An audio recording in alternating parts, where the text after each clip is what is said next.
നമസ്കാരം സാർ. നമസ്കാരം. എന്ത് വേണം? ശ്യാമള. പേര് ചോദിച്ചില്ല. OP ടൈം കഴിഞ്ഞു, നാളെ വാട്ടോ. ചേന്നമംഗലത്ത് നിന്ന് തന്നെ. കുട്ടി ചക്കെന്ന് ചോദിക്കുമ്പോ കൊക്കെന്ന് പറയുന്നത് എന്താ? മൂക്കിന് കുഴപ്പമൊന്നുമില്ല. എന്നെ ഒന്ന് സഹായിക്കണം ഡോക്ടറെ. അതെ, OP ടൈം കഴിഞ്ഞു, നാളെ വരും. ഇല്ല മാഡം, 11ാമത്തെ വയസ്സിലൊരു ചെവിയിലൊരു വണ്ട് കയറിപ്പോയതാ. അതിനു മുമ്പ് ഒരു കുഴപ്പമുണ്ടായിരുന്നില്ല.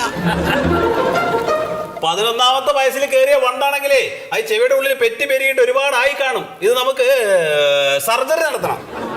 അല്ല ഡോക്ടറെ, കേറിപ്പോയത് ആണുവണ്ടാണെങ്കിലോ? മുട്ടയിടുന്ന ആൺവണ്ടുകളുണ്ട്. ഉണ്ടോ? ഓ പിന്നില്ലേ.